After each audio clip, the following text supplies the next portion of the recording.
మీ personal interviews మరియు వ్యాపార ప్రకటనల కొరకు ఈ నెంబర్ని సంప్రదించండి. నమస్తే, వెల్కమ్ టు మనం టీవీ. నేను మీ ప్రియాంకారావు. ఈరోజు మనతో పాటు ప్రముఖ పొలిటికల్ అనలిస్ట్ అప్పసాని రాజేష్ గారు ఉన్నారు. వారితో మాట్లాడదాం. నమస్కారం సార్. సార్, ఏపీ పోలీసులు అరెస్టులకి ఎందుకు అలసత్వం వహిస్తున్నారు? ఈరోజు అవినాష్ రెడ్డి దగ్గర నుండి దేవినేని అవినాష్ వరకు, ఇటు పేర్ని నాని కుటుంబం నుండి వర్మ వరకు వీళ్ళు కోర్టులకు వెళ్తున్నారు, ముందస్తు బెయిల్కి అప్లై చేసుకున్నారు, హైకోర్టులు సుప్రీంకోర్టులు అంటూ తిరుగుతున్నారు. కానీ పోలీసులకు ఎందుకు దొరకట్లేదు? వర్మ మీడియా కెమెరాలకు దొరుకుతున్నాడు, కానీ పోలీసులకు ఎందుకు దొరకట్లేదు?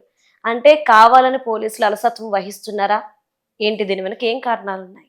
2024 జూన్ 12 ఎన్డీఏ కూటమి ప్రభుత్వం పదవి బాధ్యతలు చేపట్టి మొన్న 12వ తారీఖు 6 నెలల కాలం పూర్తయింది. ఆనాటి నుంచి ఈనాటి దాకా పోలీస్ డిపార్ట్మెంట్ పట్ల కొంత ఈ విధమైన ఆరోపణలు మాత్రం వెలువెత్తుతుంది, వాస్తవమే.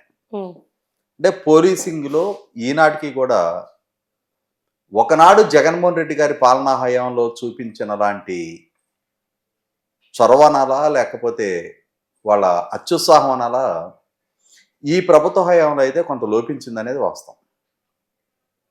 దానికి ఏం చెప్తారు అని అంటే, మేము డ్యూ ప్రాసెస్ ఫాలో అవుతున్నాం. జగన్మోహన్ రెడ్డి గారి ప్రభుత్వ హయాంలో వాళ్ళు ప్రొసీజర్ ఫాలో కాకుండా వాళ్ళు ఇష్టారీతిన ఏకపక్షంగా అరెస్టులకి కస్టడియల్ టార్చర్లకి పాల్పడ్డ పరివేశాన్ని ఇవాళ వాళ్ళందరూ కేసులు ఎదుర్కొంటున్నారు, సస్పెన్షన్లకు గురవుతున్నారు.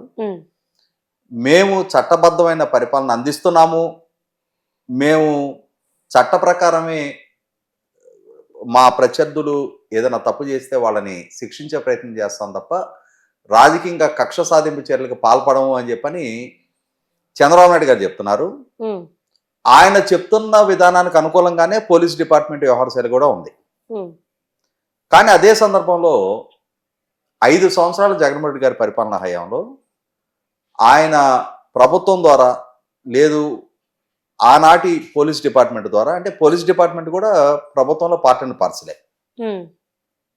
పోలీస్ డిపార్ట్మెంట్ ద్వారా ఆనాటి ప్రభుత్వానికి వ్యతిరేకంగా ఏదైనా ఒక సోషల్ మీడియాలో ఒక పోస్ట్ పెట్టినా, ఆ ప్రభుత్వంలో ఉన్న లోపాన్ని ప్రశ్నించినా, ప్రస్తావించినా, ఆ ప్రభుత్వంలో జరుగుతున్న అవినీతి గురించి ఎత్తి చూపినా ఇమ్మీడియట్ గా ఆ ఇంటికి చుట్టాలు వచ్చేవాళ్ళు లేదో కానీ పోలీసులు మాత్రం వచ్చేవాళ్ళు. నడు నువ్వు ప్రభుత్వానికి వ్యతిరేకంగా నువ్వు పోస్టులు పెడతావా, నువ్వు రాజకీయ విమర్శలు చేస్తావా అని చెప్పని, అంటే ప్రభుత్వాన్ని విమర్శించడమే నేరంగా కేసులు నమోదు చేశారు.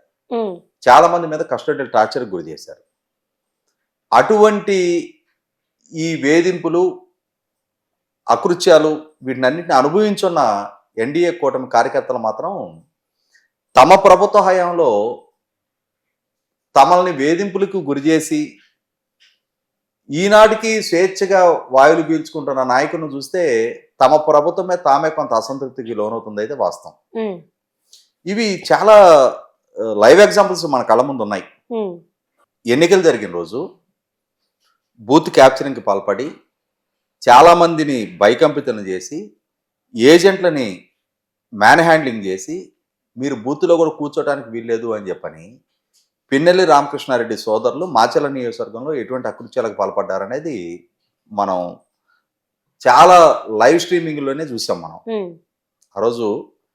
కానీ ఈ రోజు దాకా పిన్నెల్లి వెంకటరామరెడ్డి 7 నెలల కాలం గడిచిపోయింది, ఇప్పటిదాకా అతను అరెస్ట్ కాల.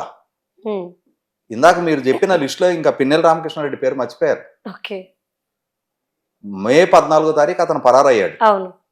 ఇప్పటిదాకా అతన్ని వెతుకుతూనే ఉన్నారు, అతను మాత్రం అరెస్ట్ కావట్లా. ఆ తర్వాత Madanapalle RDO office record room దహనం చేశారు. 2500 ఫైళ్లు దహనం అయినాయి. ఆ కేసులో మాధవరెడ్డి అనే అతను కీలకం, అతని ఆదేశాలతోటే ఈ రికార్డు రూమ్ తగలబెట్టే కార్యక్రమం జరిగింది అని చెప్పని రికార్డు రూమ్ తగలబెట్టడానికి బాధ్యులుగా కొంతమందిని అరెస్ట్ చేశారు. కానీ అసలు రికార్డు రూమ్ దహనం చేయించే ఈ కార్యక్రమానికి సూత్రధారి మాధవరెడ్డి మాత్రం అప్పటి నుంచి ఇప్పటికి ఇంకా పరారీలోనే ఉన్నాడు. అంటే మనం అట్లా దీర్ఘాలు తీసి చెప్పాల్సిన పరిస్థితులు అయిపోయినాయి అనమాట. నెలలు గడుస్తూ ఉన్నాయి, పోలీస్ డిపార్ట్మెంట్కి మాత్రం వీళ్ళు దొరకట్లా. మరి రెగ్యులర్ పోలీసింగ్ ఏ విధంగా చేయగలుగుతారు వీళ్ళు? ఇవాళ రాజకీయ ప్రేరేపితమైన నేరాలకు పాల్పడ్డ వాళ్ళని అరెస్ట్ చేయలేకపోతే సీజన్డ్ క్రిమినల్స్ ఉంటారు. అంటే హ్యాబిచువల్ అఫెండర్స్, దొంగలు, దోపిడీదారులు, సైబర్ నేరాలకు పాల్పడేవాళ్ళు, మరి మహిళల మీద అకృత్యాలకు పాల్పడేవాళ్ళు, మరి వాళ్ళని ఏ విధంగా అరెస్టులు చేయగలుగుతారు? ఇది ఆంధ్రప్రదేశ్ రాష్ట్ర పోలీస్ డిపార్ట్మెంటు వాళ్ళ సామర్థ్యానికే ఒక సవాలుగా మారుతుంది కదా. బ్రోరేజెస్ కార్పొరేషన్ ఎండీగా పనిచేసిన వాసుదేవ్ రెడ్డి మరి ఒక విభాగానికి అధిపతిగా పనిచేసిన అధికారే నెలల తరబడి పరారీలో ఉన్నాడు. మొన్న చూసాం విజయవాడలో ఉమామహేశ్వర శాస్త్రి గారు అని చెప్పని ఆయన్ని హత్య చేయటం కోసం సుపారీ ఇచ్చి ఆయన మీద హత్యాయత్నానికి పాల్పడ్డారు అని చెప్పని ఆరోపణలు ఎదుర్కొంటా ఉన్న గౌతమ్ రెడ్డి గారు, ఫైబర్ నెట్ మాజీ ఎండి, తర్వాత ఈ మధ్యకాలంలో అతన్ని గ్రాడ్యుయేట్ ఎమ్మెల్సీ అభ్యర్థిగా ప్రకటించారు. తర్వాత మళ్ళీ మేము పోటీ నుంచి విరమించుకుంటున్నాం అని చెప్పిన ప్రకటన చేశారు. కానీ ఆ గౌతమ్ రెడ్డి పరారీలో ఉన్నాడు. అతను న్యాయ పోరాటం చేశాడు, కోర్టును అప్రోచ్ అయ్యాడు. కోర్టులో బెయిల్ దక్కితేనేమో వాళ్ళు చక్కగా కాళ్ళు ఎగరేసుకొని తిరుగుతున్నారు, బెయిల్ దక్కలేదు అన్నా కూడా చక్కగా కాళ్ళు ఎగరేసుకొని పారిపోతున్నారు. ఇవాళ కాలర్లు దించుకొని మీసాలు కిందకి దించుకొని పోలీస్ డిపార్ట్మెంట్ వెతుకులాడే పనుల్లోనే ఉన్నారు.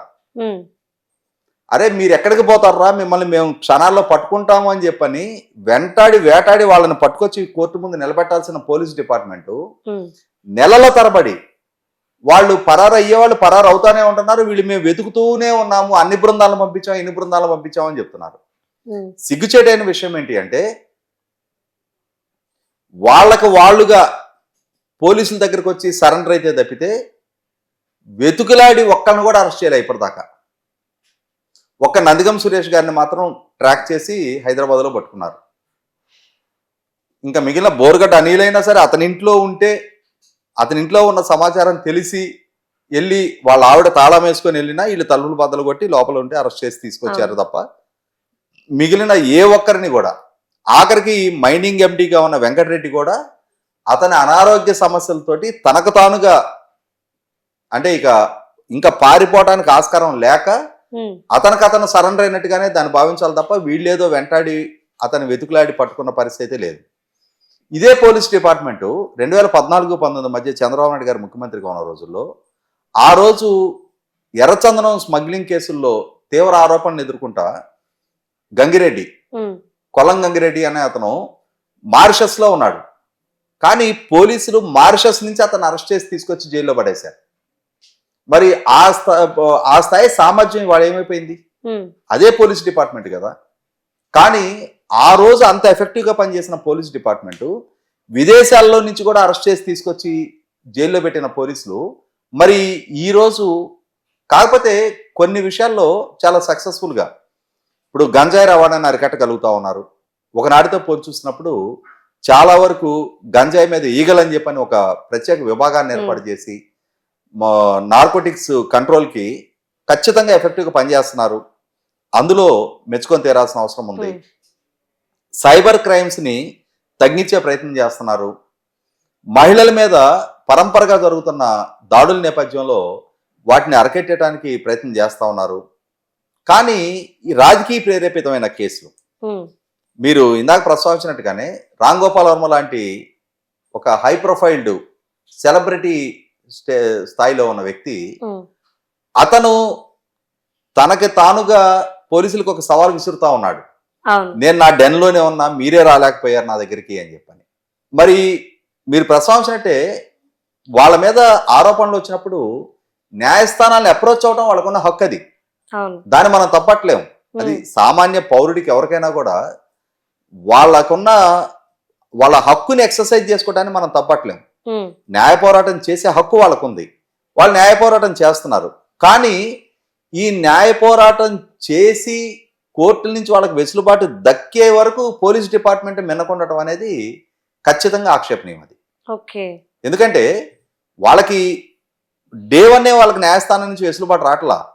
కానీ వాళ్ళ మీద ఆరోపణలు వచ్చి కేసులు నమోదయ్యి తర్వాత వాళ్ళు తీరిగ్గా న్యాయస్థానాన్ని అప్రోచ్ అయ్యి న్యాయస్థానంలో వాద ప్రతివాదనని జరిగి కౌంటర్లు ఫైల్ చేసి ఉమ్, చివరికి అల్టిమేట్ గా జడ్జిమెంట్ రావడానికి టైం బీయింగ్ ప్రాసెస్ అది.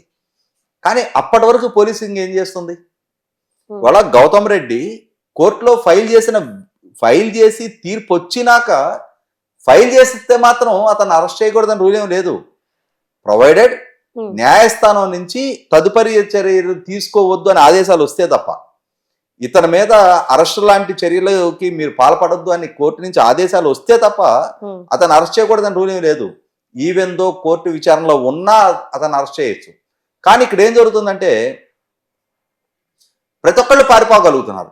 ఉమ్, ఎట్లా పారిపోతున్నారు అంటే అక్కడ పోలీసులు సమర్థంగా హ్యాండిల్ చేస్తే ఎవడు ఎక్కడికి పారిపోలేడు.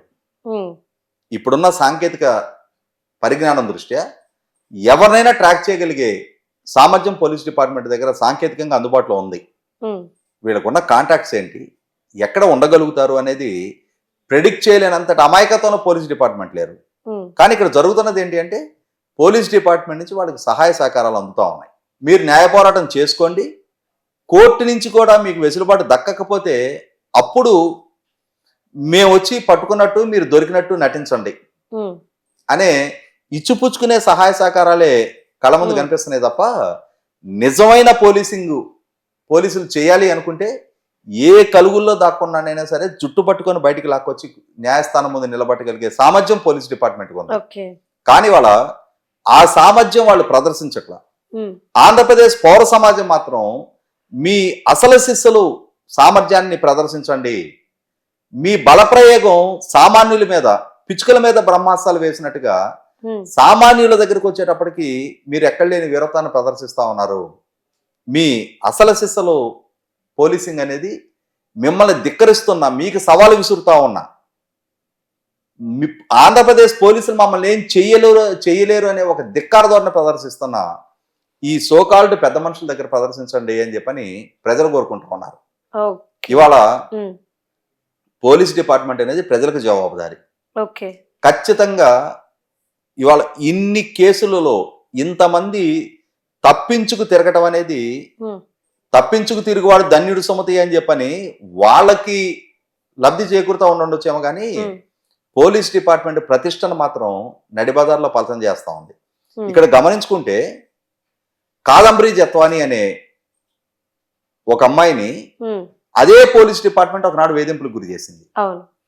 అదే కేసులో ఐపీఎస్ అధికారులు కూడా విశాల్ గున్ని లాంటి వాళ్ళు పోలీసుల దగ్గర తన సబార్డినేట్ ఆఫీసర్ ఉమ్, ప్రశాంతి రాయ్ అని చెప్పని ఒక ఏఎస్పీ గారి దగ్గర తనకు తానుగా కన్ఫెషన్ స్టేట్మెంట్ ఇవ్వడం జరిగింది.